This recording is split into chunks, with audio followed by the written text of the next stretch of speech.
sei, você fala sobre ficção e, enfim, naturalmente há aqui um trânsito muito claro entre a escrita e a criação e um objeto muito factível. Eu acho curioso o quanto os livros dos três que estão aqui na mesa têm como um objeto um acontecimento factível, real.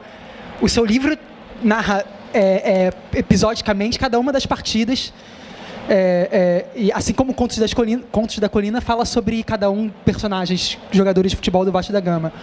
O livro da Teresa também fala, não só tem a data dos jogos, como tem o momento, a hora em que houve em que escreveu o poema. Também o professor e poeta Rami tem também parte de personagens, Garrincha, Pelé, Zico, naturalmente. Como é que é isso, então, afinal? Você fala em ficção, mas todos eles estão muito atrelados ao acontecimento. Garrincha, Pelé, Zico, naturalmente. Lógico. Não é Garrincha, naturalmente, Pelé e Zico. Ou Garrincha, Pelé, naturalmente, Zico. É Garrincha, Pelé e Zico, naturalmente. Não. Eu acho que esse microfone está melhor. Não, está igual. Não.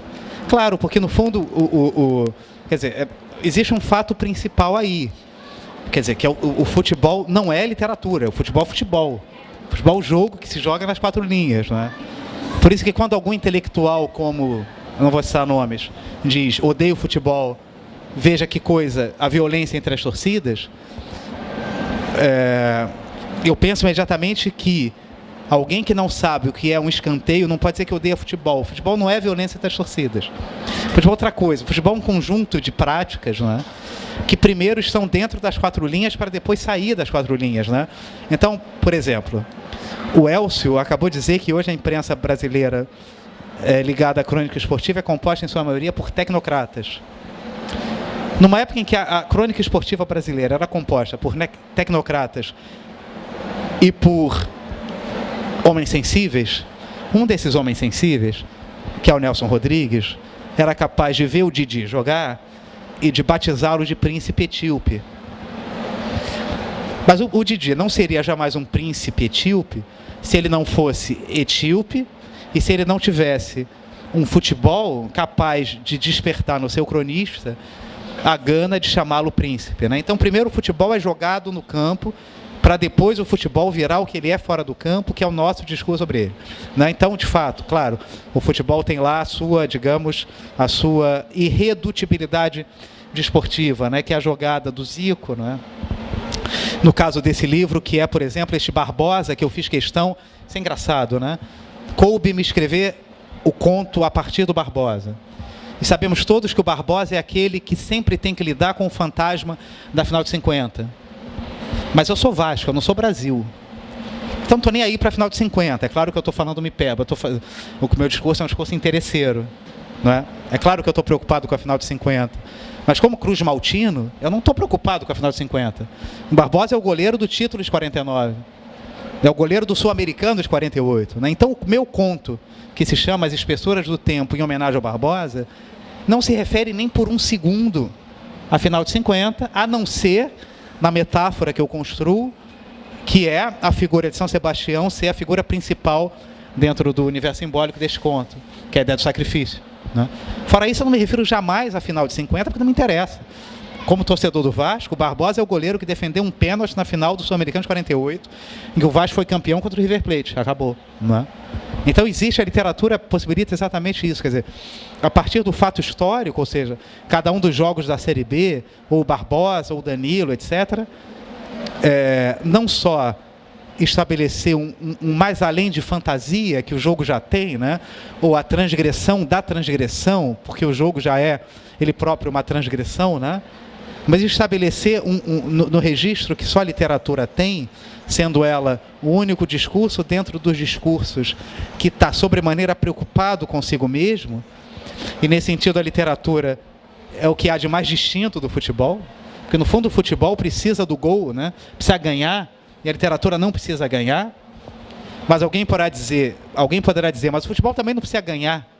A seleção de 82 é a seleção de 82 tendo perdido. E nesse sentido, a literatura é o que mais se aproxima do futebol, né? Porque o Garrincha fica eternizado não pelos seus gols, e o Garrincha fazia muito gol, não pelos seus cruzamentos eficazes para os centroavantes que o Garrincha consagrou. O Garrincha consagrou Paulinho Valentim, o Garrincha consagrou Roberto Miranda, o Garrincha consagrou Vavá, o Garrincha consagrou um monte de centroavante em cruzamentos que eram cruzamentos de ponta-direita absolutamente pragmáticos. Mas o Garrincha que entra para a história é aquele que pode ser, num filme, espelhado ao Fred Astaire, né? Então o futebol é aquilo que há de mais distinto da literatura e que é de mais próximo também à literatura. Porque a literatura, no fundo, leva a fantasia que o futebol tem a uma espécie de não teleologia, se eu puder dizer assim, né? A uma espécie de debruçamento sobre si próprio, né? Que eu acho que só a literatura pode fazer. E nesse sentido, a literatura leva a crônica esportiva. Na verdade, a literatura é aquilo que pode fazer o que a crônica, no duro, não pode. A partir de 2012, por vias tortas, eu me vi comentarista de futebol.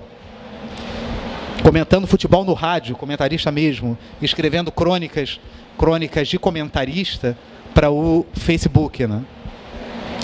E o comentário do futebol é um comentário mesmo. Eu sou muito interessado no futebol, por exemplo, do ponto de vista tático, né? Um jogo, como é que é o sistema de um time, qual o posicionamento do ponta direita em relação ao lateral esquerdo, que posicionamento ele ocupa e como é que ele fecha para o meio, como é que ele ocupa as costas lateral. Mas quando eu escrevo, eu não estou preocupado com isso. No fundo, eu estou preocupado com a simbologia, né? Que o futebol provoca e que a literatura, de algum modo, replica.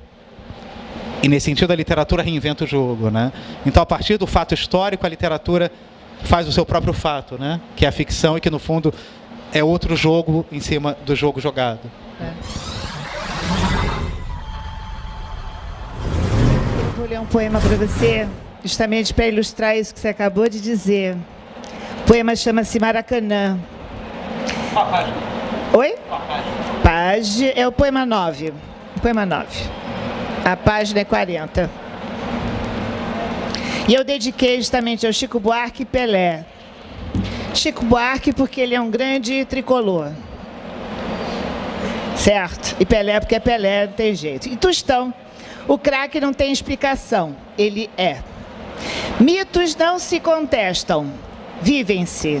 Vive Garrincha com suas pernas tortas, vivem os gols que ele não fez ao desistir no meio do campo. Vivem os gritos de vitória e os choros de derrota. São emoções de campeões num único dia.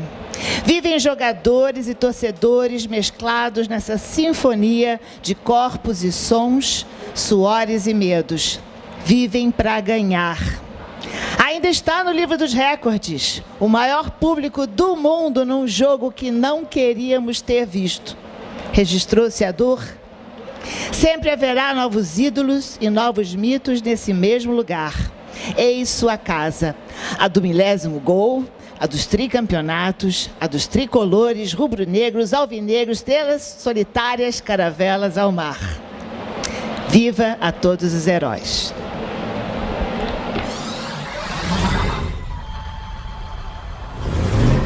Eu não falei sobre o livro e, na verdade, eu tentei, primeiramente, escrever esse livro em árabe, que eu tenho livros publicados em poesia árabe, mas acredita, não consegui escrever nenhum verso, porque simplesmente, apesar de ter 5 livros publicados, simplesmente não é de cultura, não está enraizada, não consegui. Só consegui escrever em português. E claro, tive muito mais facilidade, porque meu filho é flamenguista e sempre enchendo meu saco, que eu, quando tinha 15 anos, levei ele para Maracanã, nunca queria saber do jogo. Eu sou daquele estilo de, quando cheguei no Brasil, li Borges, falou, admiro 22 idiotas atrás de uma bola. Aí entrou na minha cabeça e eu pensei que futebol é porcaria. Até meu filho me enchendo o saco, tá. Aí virei flamenguista. Aí meu filho, meu papai só escreve sobre amor, sobre reflexão. E futebol? Você é brasileiro. Esqueça que você é árabe, libanês. Tá bom, meu filho. Eu vou tentar. Aí, primeira vez que me chamou minha atenção Garrincha. Eu comecei a ver os filmes antigos. Cada passe, cada drible, eu comecei a imaginar. Isso é uma imagem poética. O drible dele é um ritmo e o rima. Comecei a fazer paralelos entre a poesia e Garrincha. E outra coisa, quando eu comecei também a ver os protestos, me influenciou muito Maracanã. Quando eu, há 20 anos atrás, levei meu filho, tinha geral, tinha 100, 150 mil, e agora sou de elite. Então eu vou declamar dois poemas, um da Garrincha, que mais me influenciou, e um do protesto sobre Maracanã, que eu assumi, queria ser porta-voz dos privados de assistir Maracanã.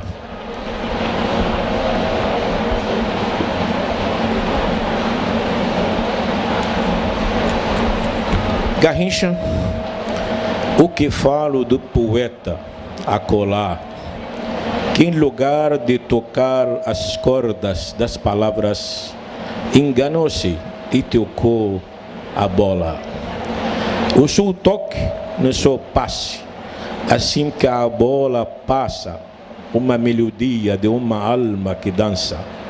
Os seus dribles são imagens de longas viagens, não se sabe se reais ou meras miragens. O moleque ingênuo de duas pernas entortadas faz e desfaz, ludibriando as defesas, estratégias complicadas. Iludia e driblava, quando a bola batia, o tocava com seus pés eternamente, e as redes acertava com os gols divinamente.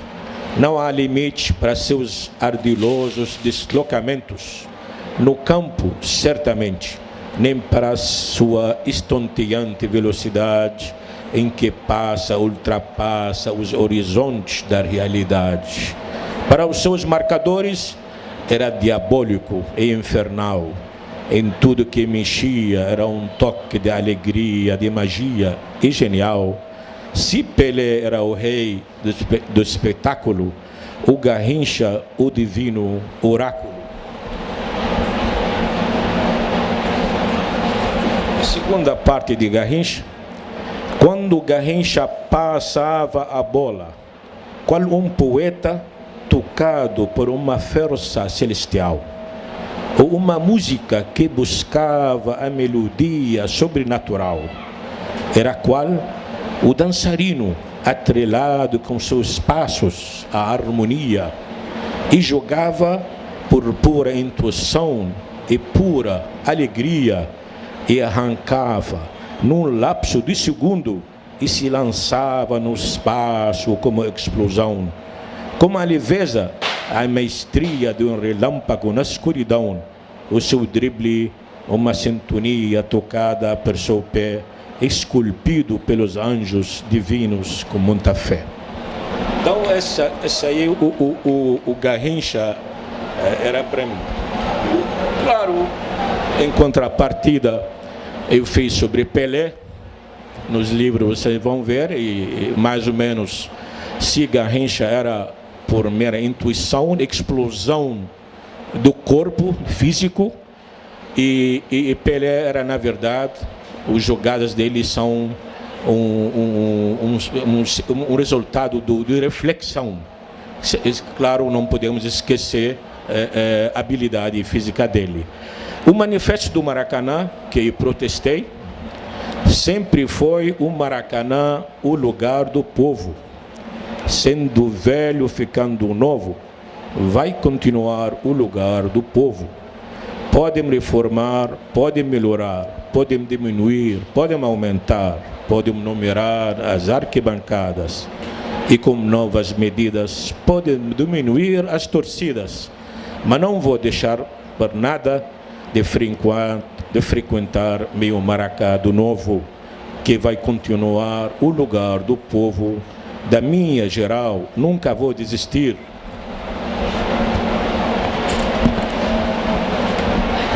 Que de tudo já fizeram para abolir e de excluir o povo de frequentar o Campo Novo. Mas o Maracanã vai continuar o lugar do povo. Queremos já o Maracanã nosso de volta, como os velhos tempos fazem falta. Cadê a geral? Cadê as multidões? Cadê a alegria descomunal dos milhões? Todos foram e substituíram o povo por um suposto dono novo, mas o Maracanã vai continuar o lugar do povo. Essa aí até foi musicada e lançada como um CD. Então, essa aí, a poesia serve como dentro da cultura de futebolista, e dá para ser a porta-voz de protesto, às vezes leva uma parte de composição e a poesia pura. Tá, obrigado. Já que nós falamos sobre vitórias e derrotas, sobre os momentos de maior poeticidade na experiência com o futebol, cada um de vocês, se vocês pudessem falar sobre cada um, os clubes pelos quais vocês torcem, qual foi o pior e o melhor momento que vocês já viveram?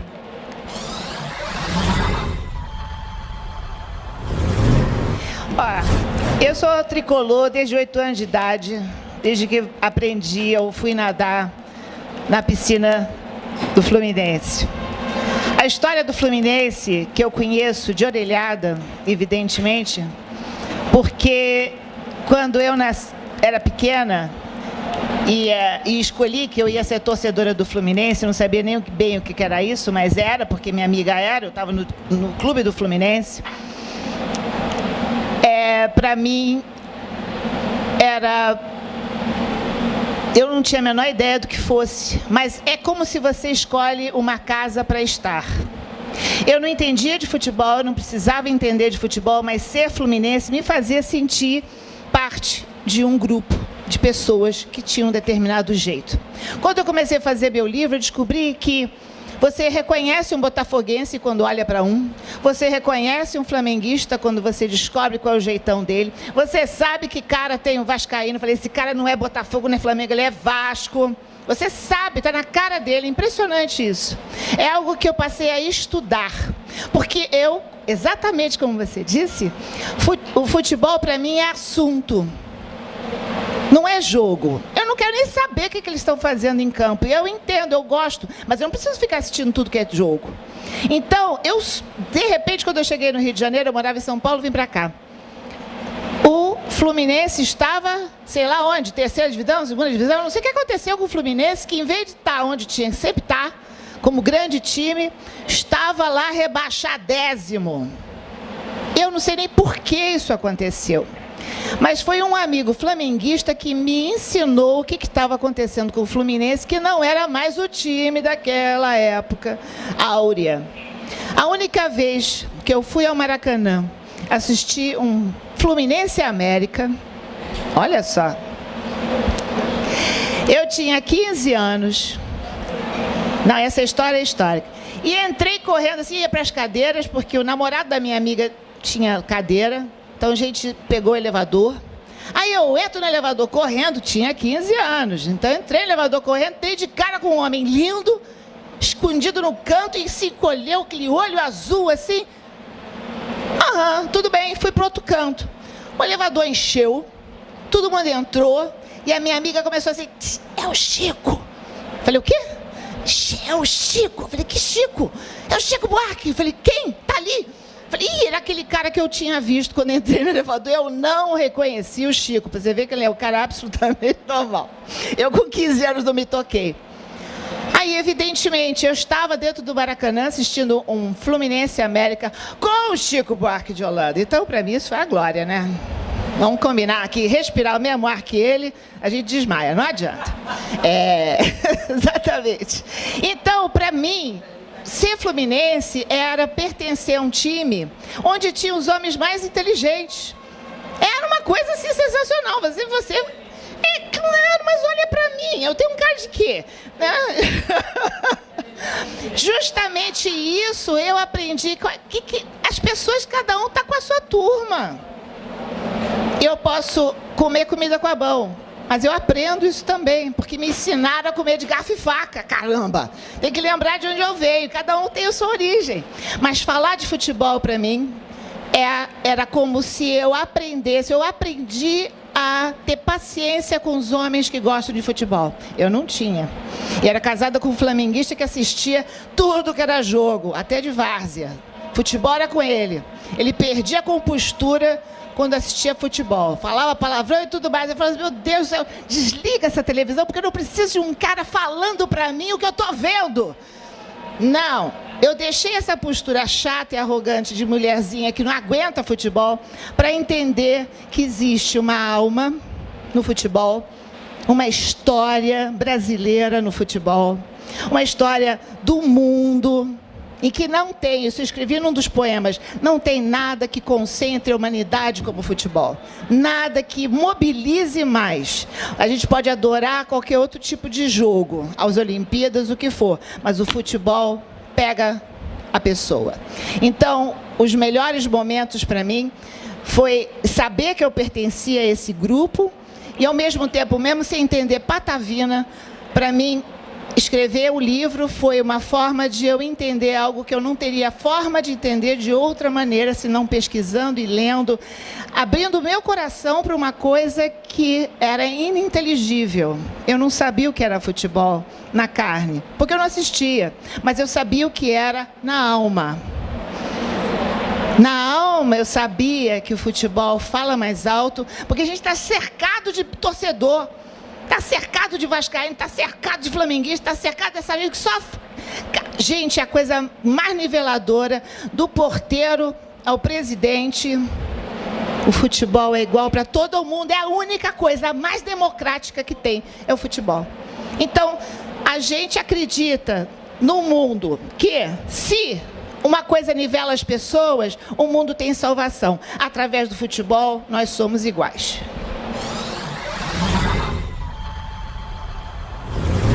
Não entendia nada de futebol, comecei a ler Tostão, jogar Kfouri, Maurício Prado, todo dia para enfrentar meu filho que é craque em futebol. E quando eu fiz o livro, eu tentei, apesar de eu escrever muitos poemas sobre o Flamengo, mas tentei ser um pouquinho de neutro. Eu fiz poemas sobre o Vasco, eu fiz poemas sobre Botafogo. Agora, a única coisa que não consegui ser muito neutro é o Fluminense. Porque nós flamenguistas achamos que Vasco não é mais perigo. Já foi para escanteio. A única coisa que enfrenta a gente Fluminense. Então, eu fiz um poema elogiando o Fluminense, mas cutucando dele. Queria seus ouvidos, o que vocês acham? Elogio ou estou cutucando? Som.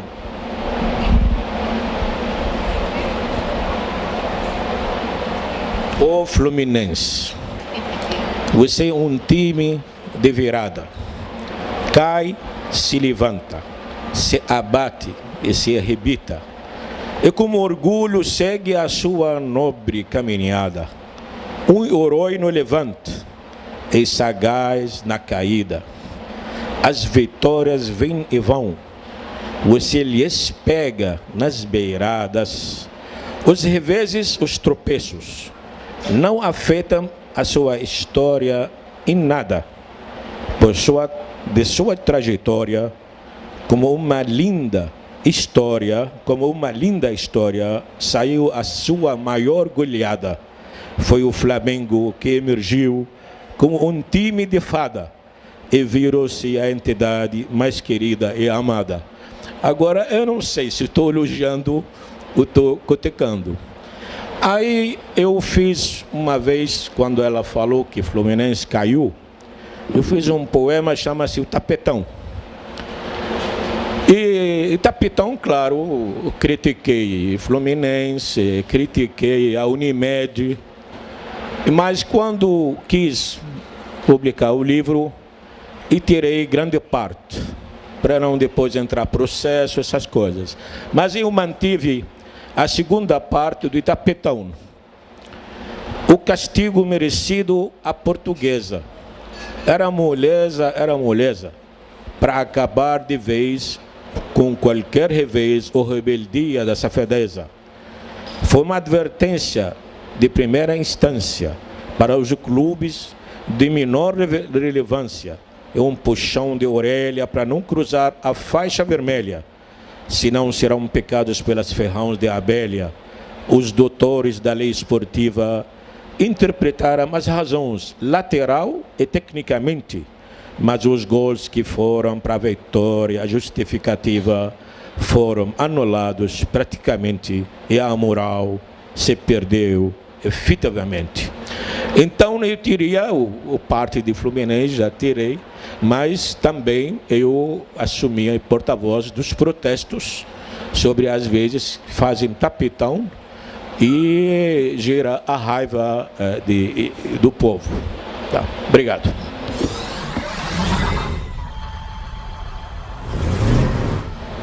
Mas eu puder dizer, quer dizer, o Vasco, eu ser torcedor do Vasco, é uma das pouquíssimas coisas que me causa uma certa dose de orgulho.